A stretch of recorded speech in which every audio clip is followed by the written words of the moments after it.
Merci tout d'abord, un grand merci pour la qualité de ces interventions et pour leur clarté, et puis un grand merci pour l'accueil qui nous est prodigué ce soir. Xavier Fernagu, je suis bénévole à la CIMAD des Yvelines.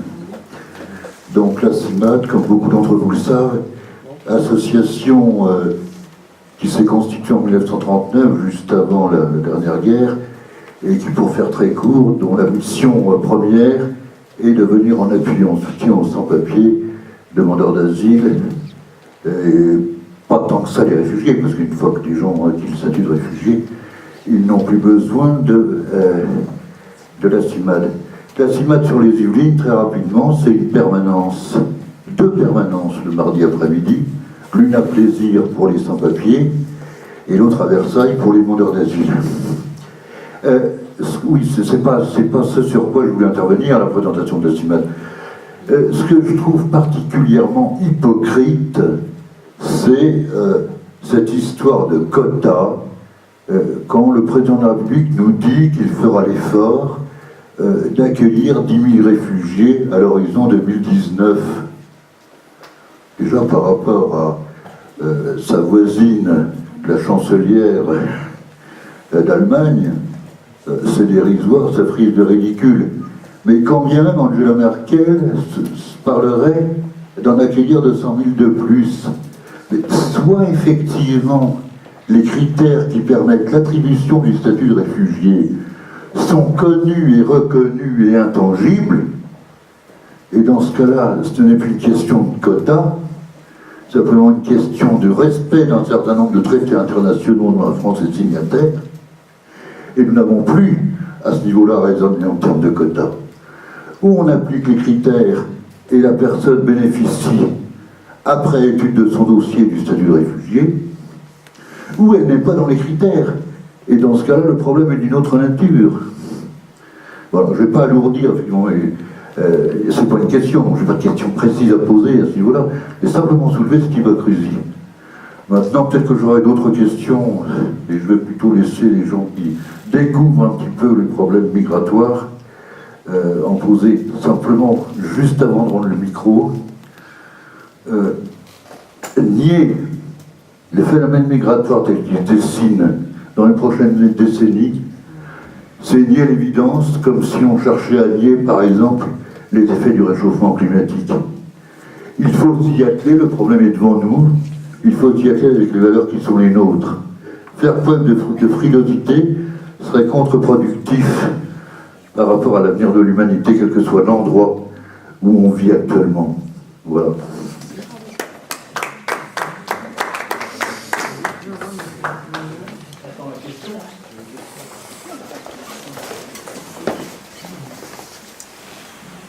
Juste, je voulais savoir s'il y avait des études économiques ou démographiques qui pourraient mesurer le nombre de réfugiés qu'on pourrait accueillir par pays, par rapport à la population, sur la richesse du pays, pour qu'on ait, alors pas des quotas parce que ça choque monsieur, mais que chaque pays puisse accueillir un nombre pour que ça soit sans trop de douleur et que chacun puisse partager un petit peu cette immigration en termes raisonnables. Si ça a été fait, si c'est possible ou si c'est trop compliqué en fonction de la démographie et la fécondité des pays. Alors pour les réfugiés, non. Pour les migrants, il y a plusieurs débats sur des quotas, ça a déjà été proposé.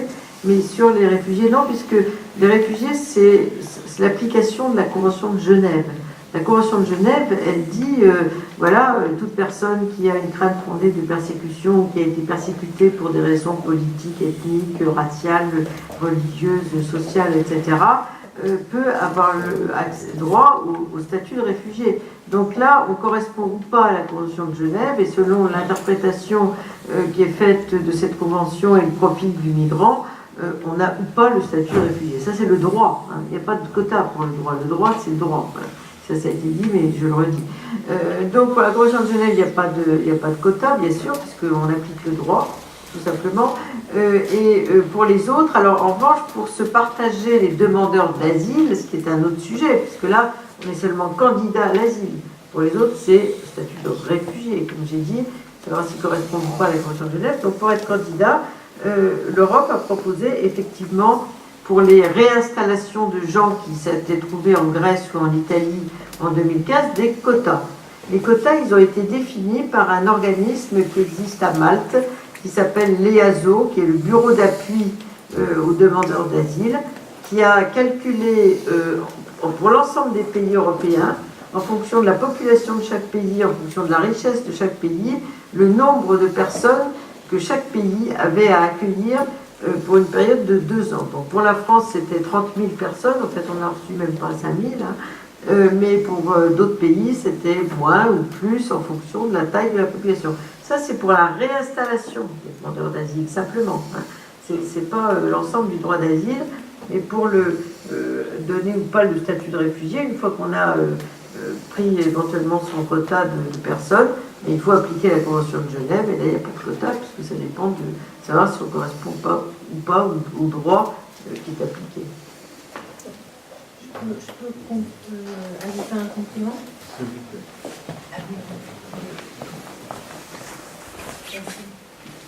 Oui, ce que je voulais rajouter, c'est que effectivement la Convention de Genève, elle s'applique, mais en fait, elle s'applique pas de la même manière entre tous les États européens. Ça, c'est clair. Et donc ça, c'est un vrai souci. C'est-à-dire que pourquoi on se dit que quelqu'un qui a fait sa demande d'asile en Norvège et y a passé 5 ans vient ensuite en France? Parce que en fait, c'est une loi. À chaque fois, le demandeur d'asile, il est reçu en entretien. En France, c'est à l'OFPRA, l'équivalent dans d'autres pays. Mais le taux de reconnaissance du statut de réfugié n'est pas le même en fonction des pays européens. Donc, vous pouvez avoir le même récit de vie que vous allez donner en Norvège, en France ou en Allemagne, et en fonction des pays, avoir ou pas votre statut de réfugié. C'est ce qui fait aussi le problème de Dublin, du règlement de Dublin, c'est que, et c'est aussi pour ça que telle personne qui vient d'Afghanistan préfère aller plutôt en Allemagne, en Norvège, en France, etc. Donc déjà, il faudrait, mais bon, ça c'est très compliqué, mais il faudrait que le taux de reconnaissance du statut de réfugié soit le même dans tous les pays. Voilà.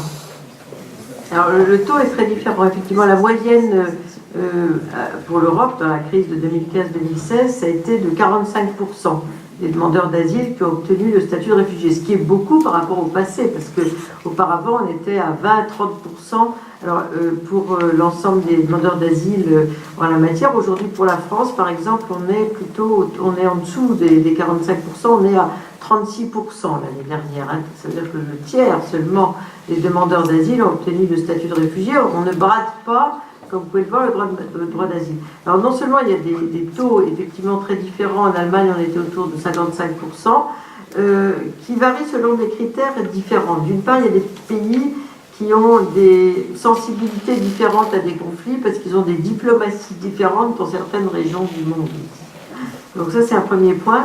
Et en fonction de toute une série de paramètres, on considère que les Sri Lankais méritent le statut, comme on l'a dit en France, alors qu'en Allemagne, on a été plus sévère. Dans d'autres cas, on sera plus sévère en France qu'en Allemagne, par exemple. Ça, c'est un premier point. Deuxième point, chaque pays a ses demandeurs d'asile en fonction qui ne sont pas les mêmes que ceux du pays voisin.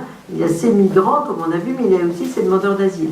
Alors l'Allemagne a eu plus de Syriens, puisque beaucoup de Syriens avaient des liens avec des Turcs, et donc ils connaissent mieux, pour eux, la Turquie, pour les Turquis, mais aussi pour les Syriens, l'Allemagne est une destination recherchée, comme la Norvège, la Suède, le Royaume-Uni, et donc les Syriens ont obtenu largement le droit d'asile en Allemagne, et largement aussi en France, mais comme ils viennent surtout en Allemagne, eh bien, ça fait un taux supérieur, alors qu'en France, on a eu beaucoup de subsahariens.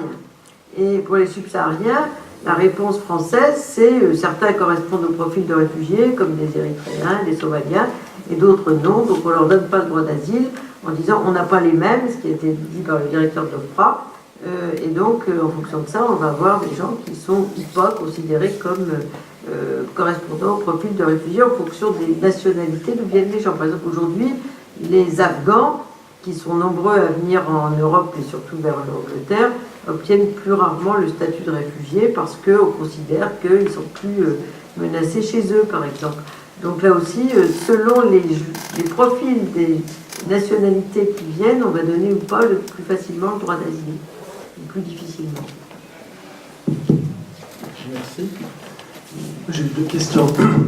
Outre le devoir moral de participer à l'effort d'accueil des demandeurs d'asile, outre le devoir aussi d'appliquer la Convention de Genève, je voudrais vous soumettre les idées un peu préconçues ou les idées reçues qu'on entend régulièrement et que vous nous disiez ce que vous en pensez.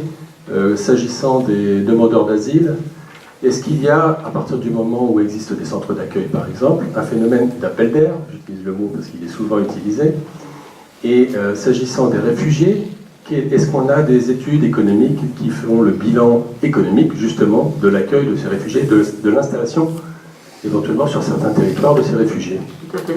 Alors on a beaucoup d'éléments là-dessus. Alors tout d'abord, l'appel d'air, c'est un argument qu'on donne souvent dans les pays européens, et surtout en France, d'ailleurs en disant, plus on les accueille mal, moins ils viendront. Avec l'idée que ces gens viennent pour des raisons sociales, pour être pris en charge, etc. Je ne pense pas qu'à 20 ans, on se dise la retraite, la sécurité sociale, etc. C'est ce qui va motiver les gens. Ce qui motive les gens, c'est surtout un endroit où ils puissent réaliser leur projet. Je vous disais, ce n'est pas les plus pauvres qui partent, c'est des gens qui ont un projet de vie. Ils disent, chez moi, tout est fermé. Donc, aucune chance de réaliser mon projet. Donc ça, c'est ça, l'appel d'air, c'est la fenêtre qui s'ouvre dans tel ou tel pays de pouvoir réaliser un projet, mais ce n'est pas l'accueil.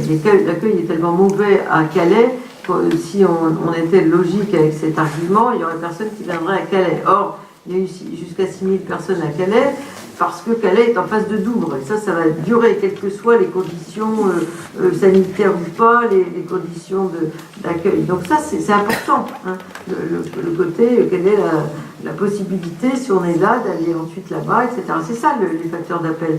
Mais pour le reste, l'appel d'air, on ne l'a jamais mesuré, prouvé, etc. Donc ça, là-dessus, c'est une idée fausse de croire que si on est plus ou moins accueillant, il y a des pays qui accueillent mieux que d'autres, ça c'est vrai, mais ça ne veut pas dire qu'ils reçoivent tous les réfugiés. Les pays nordiques accueillent mieux parce qu'il y a plus de welfare, de prestations sociales, mais ça ne veut pas dire que les gens peuvent tous aller là.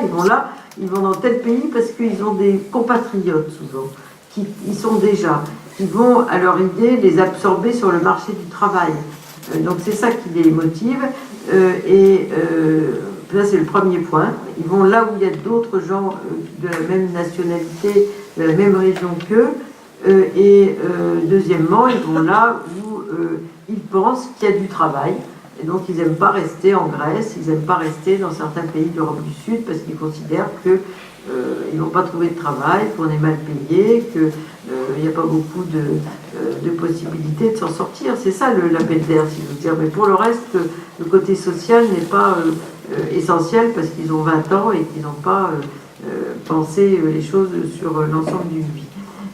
Sur les demandeurs d'asile, donc je vous disais que le niveau moyen des migrants est supérieur à la moyenne en termes d'études de la population des pays où ils vont. Donc ça, c'est un aspect très important. Aujourd'hui, on a des gens beaucoup plus diplômés ou qualifiés parmi les migrants que la moyenne de la population des pays où ils vont. Donc, et on l'a vu à Calais, il y a beaucoup de gens qui avaient des diplômes, etc. Donc, en revanche, on pense rarement, quand il s'agit des réfugiés, le marché du travail. Beaucoup viennent aussi pour travailler. Et on a été très mauvais en France pour insérer professionnellement les réfugiés ou même les demandeurs d'asile qui maintenant ont le droit de travailler. Pendant très longtemps, ils n'avaient pas le droit de travailler, depuis 1991. Aujourd'hui, il y a une directive européenne de 2015 qui dit qu'obligatoirement, au bout de 9 mois de leur inscription comme réfugiés, comme demandeurs d'asile, ils peuvent avoir le statut de travailler en attendant leur statut de réfugié. Donc, dans ce contexte-là, on est dans un domaine où il y a un gâchis très important par rapport aux qualifications des gens quant à leur insertion. Dans d'autres pays, on a été plus pragmatique, comme en Allemagne. Madame Merkel a vu dans ces Syriens, notamment, d'une part une réponse au déclin démographique de l'Allemagne, et d'autre part des quantités de métiers de ces gens assez bien scolarisés, qui sont des tout petits entrepreneurs. Et l'Allemagne dit souvent, c'est exactement le genre de profession dont on a besoin, parce que chez nous, on a des grandes entreprises, et puis on n'a pas de petits entrepreneurs qui sont capables de faire travailler d'autres gens, qui sont capables de créer du tissu urbain, etc. On n'en a pas assez, donc on en a besoin, donc on va prendre ces Syriens, ces Irakiens qui viennent chez nous. En France, on n'a pas du tout un dossier comme ça, et donc on fait 1000 difficultés pour l'équivalence des diplômes, et il y a une déperdition très importante. Ceci dit, la plupart des gens qui ont le statut de réfugié s'insèrent sur le marché du travail, plus ou moins bien, mais ils s'insèrent. Et donc, le bilan est positif à condition qu'ils obtiennent un statut. Les gens qui se retrouvent sur le carreau, c'est ceux qui n'ont pas de statut. Ça, c'est clair. Et qui attendent 12-15 ans une régularisation. Oui, donc juste pour confirmer ce que vous dites, mais l'appel d'air, ça a été aussi exploité par les hommes politiques français quand on défendait, par exemple, au moment de Calais, une juste répartition sur le territoire national et ce type de centre de premier accueil installé sur les grandes métropoles. Nous, ce qu'on constate dans le quotidien, c'est qu'il y a donc des tas de territoires ruraux où il y a des niches d'emploi. Aurillac, où nous sommes installés, c'est 6% de chômage. C'est inférieur à la moyenne nationale. Et c'est plein d'emplois qui ne trouvent pas preneur, faute de formation, parce que les jeunes désertent, etc. Et on s'aperçoit là qu'il y a des possibilités. C'est-à-dire plus on va se rapprocher du local et plus on va permettre aux gens de s'installer localement, plus on va aller chercher des niches qu'on n'exploite pas aujourd'hui. Ça, c'est évident. Si je peux me permettre sur l'appel d'air, sans brûler la politesse à quiconque. Premier mercredi de juin, Souleymane, Mauritanien, premier mardi, pardon, on est à la CIMAD. On le voit arriver en titubant. L'ami sur l'épaule duquel s'appuie nous dit « Excusez-le, il n'a rien mangé depuis 4 jours ». Souleymane est arrivé à la gare de Plaisir un 1er mars 2017 est venu nous voir à la CIMAD le premier mercredi de juin. Octobre 2016, c'était Lampedusa.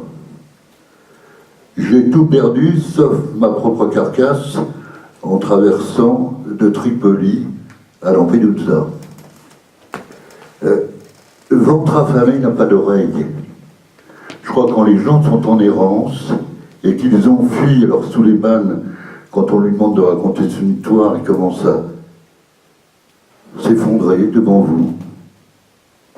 On voit un homme de 30 ans qui pleure pendant un quart d'heure, qui est secoué par des sanglots, dit « Ok », avant de pouvoir raconter par bribes, au début incompréhensible, l'histoire qui est la sienne, les souffrances qui ont été les siennes, les violences policières, le fait qu'il était chassé de son propre pays parce qu'il appartenait à la minorité ethnique à moi représentée, l'ethnie Peul.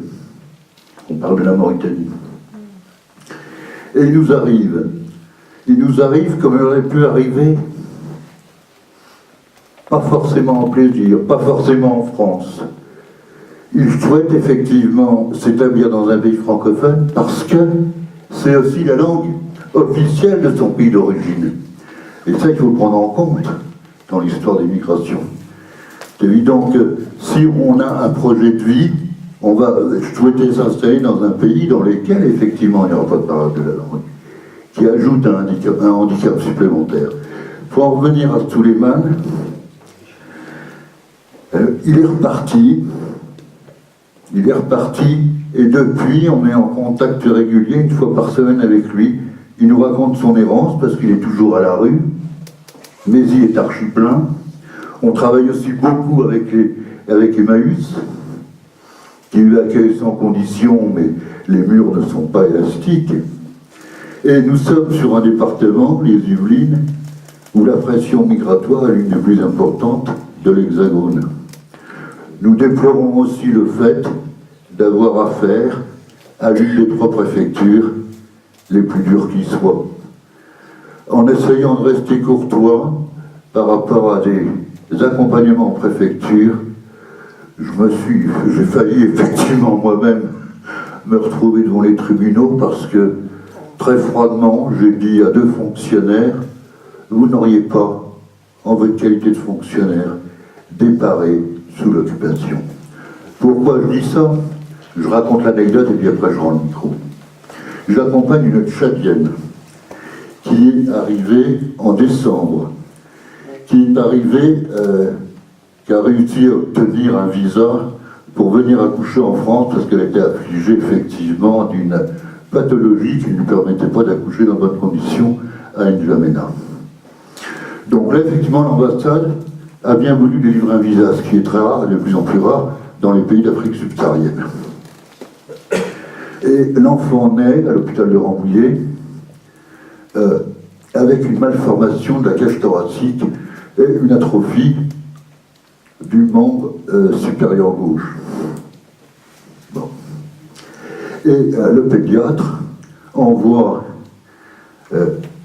sous pli confidentiel, un certificat médical à son confrère de l'OFII, l'Office français de l'immigration et de l'intégration, comme quoi l'enfant, si on veut qu'il survive, est jusqu'au moins au bout de sa 10e année sous kiné intensive 2 fois par semaine, sous kiné respiratoire 2 fois par semaine, sous peine d'engager le pronostic vital. Nous avons affaire, en avril 2017, à la préfecture des Yvelines, un fonctionnaire qui répond à la mère, écoutez, vous êtes sans papier, la seule solution pour régulariser votre situation, c'est de repartir. Je vais demander à votre chef de service de préparer un OQTF, une obligation à quitter le territoire français, de façon à ce que vous reportiez et que vous fassiez la démarche auprès de l'ambassade de France. Le certificat médical stipulait que l'enfant était réputé intransportable. Je n'allonge pas mes propos davantage.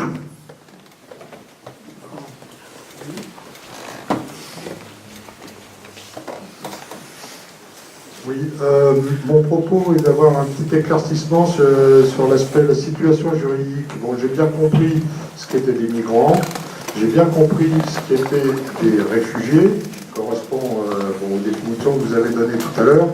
Et maintenant, un demandeur d'asile. Donc, c'est quelqu'un c'est un migrant qui n'est pas un réfugié, qui a fait qui fait administrativement une demande d'asile. Bon, alors, qu'est-ce qui peut se passer? Quelle est la suite possible pour ça?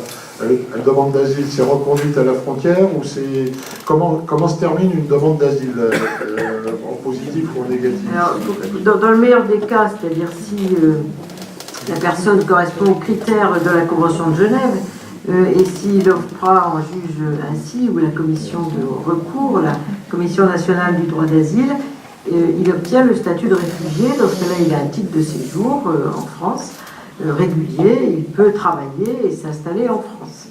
Donc ça, c'est le meilleur des cas, si j'ose dire. Et en principe, puisqu'il fuit un pays qu'il persécute, il n'a pas le droit de retourner dans son pays. Hein. Mais certaines situations sont évolutives. Il y a des pays qui évoluent, les pays de départ, et donc parfois on peut rentrer chez soi.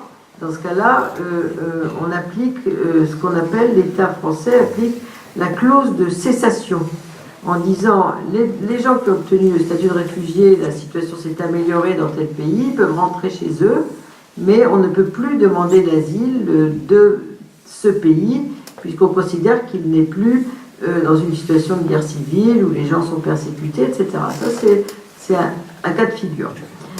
Deuxième cas de figure, il n'obtient pas le statut de réfugié, ce qui est le cas des 2 tiers, comme on a vu, de la population des demandeurs d'asile, et dans ce cas-là, ils deviennent en situation irrégulière. Donc ils peuvent faire une procédure qui consiste à contester la décision de l'OFPRA en s'adressant en recours à la Cour nationale du droit d'asile, qui maintenant a un peu moins de cause, puisque l'OFPRA donne un peu plus de statut, mais pendant très longtemps, la Cour nationale du droit d'asile avait pour caractéristique de donner plus de réponses positives que l'OFPRA en première instance. C'est-à-dire que c'est le seul tribunal de France où on appelle, on avait plus de réponses qu'en première instance. C'était une curiosité, si j'ose dire, compte tenu de la politique restrictive qui était menée par l'OFPRA. Donc maintenant, ça s'est inversé, ça a changé. Ou alors on peut demander, si on a des éléments nouveaux, une réouverture du dossier, c'est-à-dire qu'on reprend tout à zéro. Donc ça fait durer très longtemps la demande d'asile dans ce cas-là. Et si enfin la personne a été refusée, eh bien elle est passible de recevoir une obligation de quitter le territoire français. Dans un certain nombre de pays, on ne peut pas l'appliquer. C'est ce qu'on appelle la clause de non-refoulement. C'est-à-dire que si vous venez d'un pays en guerre, on n'a pas le droit de reconduire quelqu'un dans un pays en guerre, donc ce que l'on fait habituellement. Mais maintenant, il y a des pays qui sont plus considérés comme en guerre, mais où la situation n'est pour l'instant pas tellement rassurante. On reconduit vers l'Afghanistan, on reconduit vers quelques pays de la Corne de l'Afrique, etc. Beaucoup de demandeurs d'asile dégoûtés essayent de faire leur chemin en France et tentent une régularisation au bout d'un certain nombre d'années, effectivement. Autre caractéristique, c'est qu'on ne peut pas demander l'asile d'un pays européen à un autre depuis l'amendement Aznar de 1997, parce que tous les pays européens sont, à tort ou à raison, considérés comme respectant les droits fondamentaux, donc ils ne sont pas susceptibles de faire l'objet d'une demande d'asile. Juste un complément. Alors, donc là, on parle des cas où il y a des risques dans le pays d'origine, etc. Bon, mais alors, l'immigration tout court, par exemple... C'est l'immigration de travail. Oui, bah, par exemple... C'est de regroupement familial.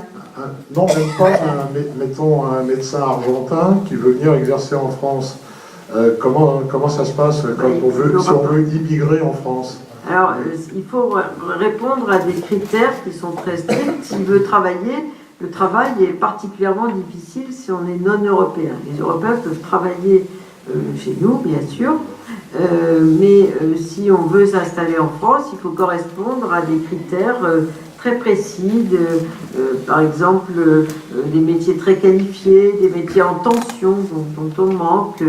On a plus de chances d'obtenir un titre de séjour et de travail dans ce cas-là, mais pour les autres, il n'y a pas de place, puisqu'on considère qu'il n'y a pas de raison de leur donner un titre de travail si ce n'est pas des gens très qualifiés, c'est de la législation en la matière, ou alors si c'est des métiers en tension, ce qui légitime une carte de travail. Pour les autres, ils ne peuvent pas obtenir un statut en France, par exemple. On ne peut pas impunément dire je vais immigrer là-bas et je vais m'installer sur le marché du travail, parce que ça dépend de la législation de chacun des États. C'est vrai que c'est plus facile, probablement, d'entrer sur le territoire comme un médecin argentin. Ou bien, petite anecdote pour vous faire sourire, donc parmi tous ces jeunes gens qu'on accueille dans nos centres, plus de 2000 en même temps, on fait du sport. Bon. Et puis, donc, on part faire un jogging avec des gamins, et puis, il y en a un, on trouvait qu'il courait très vite. Et donc, on l'envoie dans un des grands clubs d'athlétisme parisien pour voir ce qui se passe. Bon, bah, il a eu ses papiers en 15 jours, et en remontant son histoire, on s'est aperçu qu'il avait fui le Soudan, parce que justement, il était de très haut niveau sportif, que le gouvernement avait tenté de l'amener dans son camp, que du coup l'opposition l'avait soupçonné de collaborer, donc il avait commencé à menacer toute sa famille, son environnement, etc. Donc il avait fui pour ça. Et il s'est retrouvé, je vous dis, contrairement aux autres, au bout de 15 jours avec des papiers, et puis il a intégré ce club, parce que c'est un espoir de l'athlétisme. Et c'est une anecdote, quoi. Et il est français, bien sûr. Alors, non, oui, il est passé. Non, mais ce que je veux dire, c'est qu'il risque d'avoir très très vite sa nationalité française. Bien sûr, pour défendre des couleurs françaises. Ouais, tu le connais. Oui, juste une intervention pour dire dans les Yvelines, pas seulement la préfecture est dure, mais la difficulté aussi, c'est parfois les élus locaux qui s'opposent à l'installation d'un centre d'accueil, même temporaire, parce qu'ils imaginent voir Calais débarquer dans leur commune. Et dans les Yvelines, c'est des élus locaux, des maires, qui n'ont pas hésité à organiser des rassemblements, des manifestations où on a entendu la haine se déchaîner, des élus locaux qui ont empêché l'arrivée de réfugiés à un centre d'accueil en bloquant un gymnase à Morpa par exemple. Voilà, c'est aussi des élus locaux, alors qu'on voit bien dans les exemples que au final ça se passe très bien, que les citoyens, les voisins se mobilisent pour organiser l'aide et se proposent pour aider les associations qui organisent l'aide pour l'accueil des réfugiés.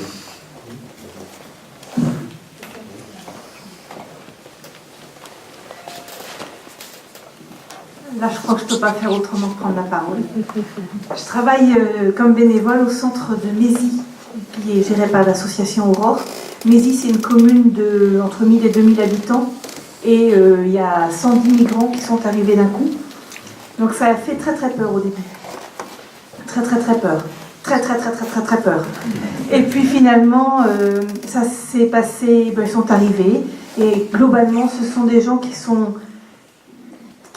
plutôt très calmes, très courtois et qui ont un énorme respect, qui ont la notion du respect du voisinage un petit peu plus élevé que la nôtre.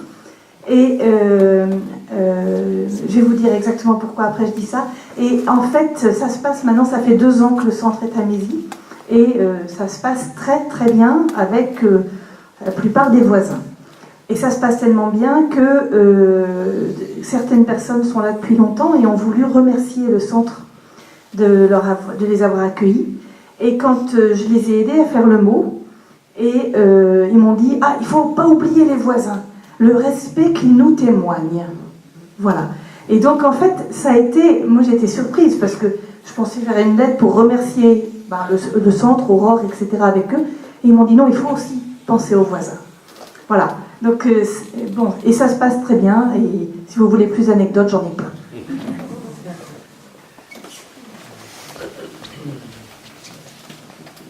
Bonsoir. En fait, moi, ma question, c'était relative à l'idée qu'on entend des fois la proposition qui dit, en fait, si on veut réduire les flux migratoires, il faut développer les pays d'origine. Il faut faire la paix un peu partout dans le monde pour que...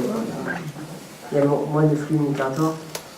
Bon, moi je ne suis pas convaincu de cet argument, je voudrais savoir un peu votre avis là-dessus, sachant que venant moi aussi du Maghreb, je sais que ce développement-là, c'est justement ce développement, ce modernisme qui a fait qu'il y a eu des situations de précarité, qui a fait qu'il y a eu des usines qui sont installées, qui a fait qu'il y a des gens qui ont fui et qui sont en situation d'immigration. Donc je voulais savoir un peu votre avis par rapport à cette proposition qu'on entend même de la gauche. Vous avez tout à fait raison, parce qu'il y a beaucoup de travaux qui ont été faits sur les relations entre migration et développement. Et pendant très longtemps, en France, mais dans beaucoup de pays européens, et ailleurs dans le monde, on pensait que l'alternative aux migrations, c'était d'instaurer le développement à travers des politiques d'aide dans les pays de départ. Puis après, on s'est aperçu que déjà l'aide à qui on s'adresse, à des chefs d'État, qui sont parfois un peu indélicats dans certains cas, et donc il n'y a pas beaucoup de redistribution auprès de la population, donc on s'est dit on va faire de la coopération décentralisée, ce qui s'est fait dans certains endroits du monde, et puis finalement on s'est dit le meilleur agent du développement c'est le migrant à travers ces transferts de fonds. Donc comme je vous l'ai dit, 230 milliards de dollars par an envoyés par les migrants dans leur pays d'origine, c'est 3 fois l'aide publique au développement. Donc aujourd'hui, il y a des formes diverses d'aide qui sont plutôt des choses locales, et le migrant est considéré comme un des acteurs centraux. Donc le résultat de tout cela, c'est que ce que l'on constate, c'est que plus il y a de migration, plus il y a de développement, comme je viens de vous le dire, mais aussi plus il y a de développement, plus il y a de migration. Parce que le développement, c'est du développement humain, ça veut dire meilleure scolarisation, meilleure santé, etc. Et donc les gens, ils sont plus dans le fatalisme des ancêtres en se disant on attend que ça aille mieux. Ils se disent moi aujourd'hui, je considère que si je veux réaliser mon projet, il faut que je m'en aille. Donc le développement de l'information, le développement scolaire, le développement urbain, la prise de conscience de sa situation fait que plus de gens aujourd'hui que dans le passé décident de partir, et ça va se poursuivre dans l'avenir parce que on va avoir de plus en plus de gens qui se prennent en main, qui prennent conscience des différences dans lesquelles ils se situent, puisqu'ils regardent la télévision, l'Internet, le téléphone portable toute la journée, et que donc dans le futur, on aura, je l'espère, plus de développement, mais on aura aussi plus de migration. Donc le développement n'est pas une alternative à la migration, sauf à très long terme, c'est-à-dire peut-être dans un siècle. Mais nous, on ne verra pas les effets du développement sur la migration. On verra plutôt deux phénomènes qui fonctionnent en parallèle, migration et développement, l'un contribuant à l'autre. On va prendre encore une question ou deux, et puis on va arrêter la séance.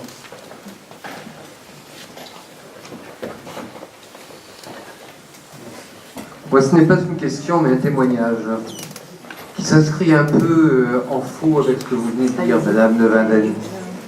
C'est la situation des Boat People, c'est la situation de toute l'immigration vietnamienne sur l'ensemble de la périphérie de la mer de Chine.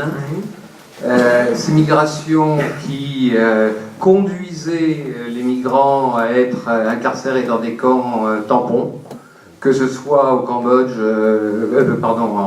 en Thaïlande, que ce soit à Hong Kong. Vous disiez qu'à perspective humaine, le développement d'un pays ne permet pas des retours. L'illustration a été totalement inverse en ce qui concerne le Vietnam, puisque en l'espace de 25 ans... Je n'ai pas dit que ça ne permettait pas des retours, j'ai dit que ça créait de la migration, et c'est tout. Oui, ça crée de la migration, c'est de la mobilité, c'est plus de la migration dans ce cas-là. C'est pas obligatoirement un départ pour ne pas revenir. Et la situation des Vietnamiens, qui étaient très nombreux, qui ont quitté aussi bien le nord que le centre que le sud, s'est traduite par des retours considérables à partir du moment où en fait il y a eu une amélioration, contrairement à ce que disait monsieur, le développement du pays n'entraîne pas des migrations, mais entraîne des retours. Pas beaucoup. Hein. Pour l'instant, ça fait 30 ans qu'on a des politiques de retour dans les pays européens. Le nombre de retours se compte, je ne dirais pas sur les doigts d'une main, mais c'est quand même très très limité. Oui, moi je parle de l'Asie, je ne vous parle pas de la Méditerranée. Je vous parle de l'ensemble des politiques de retour que l'on a menées. Les Vietnamiens, c'était très différent, c'était des réfugiés. C'était un autre contexte, c'est pas de la migration économique. Les Vietnamiens, d'abord, on leur a donné très généreusement, heureusement pour eux d'ailleurs, le statut de réfugié. On ne s'est pas occupé de savoir si individuellement ils avaient été persécutés ou pas, etc. On a donné à 80% le statut de réfugié. Aujourd'hui, on dégoûte presque 80% des gens, comme je vous l'ai dit. Donc c'est un contexte politique différent. À l'époque, pourquoi est-ce qu'on donnait le statut de réfugié à ces gens ? Parce que c'était la fin de la guerre froide, c'était le dernier symbole de la guerre froide, la guerre du Vietnam, et il fallait que l'Occident apparaisse généreux pour ces gens qui quittaient l'enfer de la situation politique qu'ils avaient vécue. Donc on a donné à 80% aux Vietnamiens le statut de réfugié en France. Moi je connais la situation. Et aux États-Unis pareil, et au Canada pareil. Il y a eu un choix qui s'est fait dans les camps des gens qu'on allait prendre, etc., entre les Américains, les Canadiens et les pays européens, et 80% d'entre eux, ou plus même, ont eu le statut de réfugié. Donc il n'y avait pas de problème de sans-papiers pour les Vietnamiens. Ça, c'est un premier point. Donc on était dans un autre contexte politique. On faisait de la politique en leur donnant le statut de réfugié. D'autre part, certains, bien sûr, mais il y en a toujours qui rentrent. Une partie des Yougoslaves, de l'ex-Yougoslavie, sont repartis chez eux. Une partie des Chiliens sont repartis chez eux, etc. Mais pour les politiques de migration, je peux vous dire que la migration induit du développement et que le développement induit de la migration, indépendamment des contextes concernant les réfugiés, qui sont une petite partie de la migration internationale. On va prendre la dernière question. Bon. Bonsoir, moi je voulais juste savoir s'il y a une telle différence entre les chiffres que vous nous annoncez en France et en Allemagne. Est-ce que c'est une question de moyens des États, c'est-à-dire que comment ça se fait qu'on a 800 000 personnes qui ont pu être accueillies en Allemagne et chez nous 20 000, 30 000, et savoir comment ils ont réglé la question du logement et de la langue, parce que j'entends le monsieur Dorand nous explique qu'il y a un gros problème sur la langue et Et je pense qu'en Allemagne, c'est la même chose.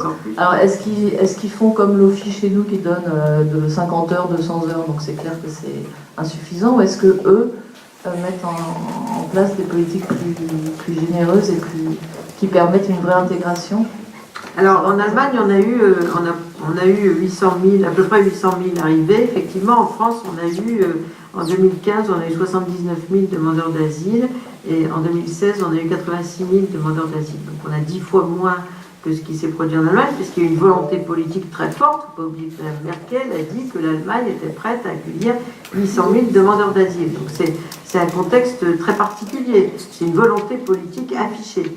Et la politique qui a été menée en Allemagne a été faisable grâce en partie au fédéralisme allemand, c'est-à-dire que les gens étaient accueillis par des individus qui s'inscrivaient dans les mairies, qui donnaient leur nom en disant « moi je suis prêt à accueillir pour une semaine un demandeur d'asile chez moi, une semaine, point barre ».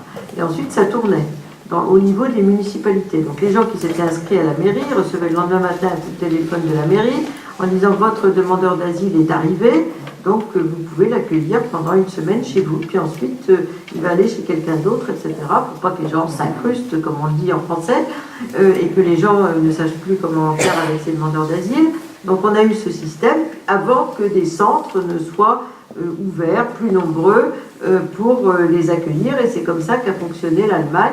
Et en même temps qu'il y avait l'accueil chez les gens, il y avait le pôle emploi allemand qui demandait aux gens, dans leur langue, quel métier vous faisiez chez vous, voilà, et quelle est votre expérience professionnelle, et donc pour essayer de leur donner des cours de langue et les réinsérer le plus vite possible dans le marché du travail allemand. Et c'est comme ça que ça a fonctionné, alors qu'en France, on a très peur de demander du travail aux demandeurs d'asile, parce qu'on s'est dit, plus on les traite mal, mieux ils viendront. On s'aperçoit que c'est pas vrai, mais c'est l'idée. C'est la raison pour laquelle, d'ailleurs, pendant très longtemps, entre 1991 et 2015, les demandeurs d'asile n'ont pas eu le droit de travailler en France, qui, à mon avis, est très mauvais pour l'opinion publique. D'autre part, on ne s'est pas beaucoup intéressé à la profession des gens pour les réinsérer rapidement sur le marché du travail. Donc c'est pourquoi ça a mieux fonctionné. Puis l'Allemagne a une culture de l'asile. L'Allemagne a accueilli les 3/4 des demandeurs d'asile depuis la fin de la Deuxième Guerre mondiale.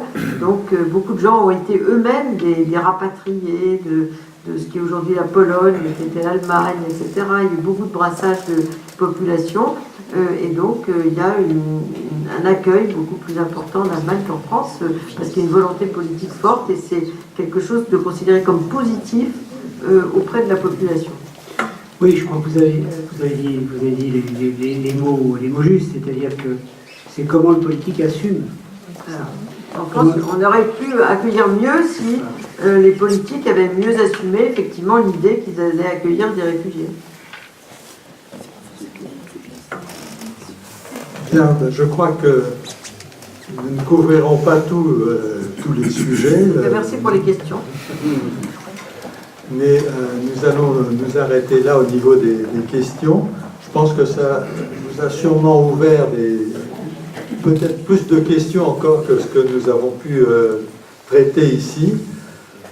Je vous signale qu'on a pris la précaution d'approvisionner un certain nombre d'exemplaires d'un petit livre qui est je ne dirais pas qu'il est très facile à lire, mais enfin il se lit bien et il n'est pas très épais, et qui reprend quand même bien des notions, à la fois qui décrit les problèmes et qui va à l'encontre de certains préjugés.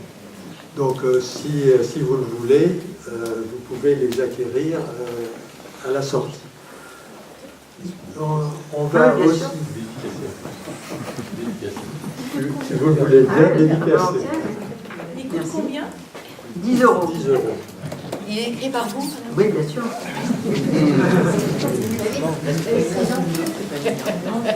Je l'ai fait. Bon, donc...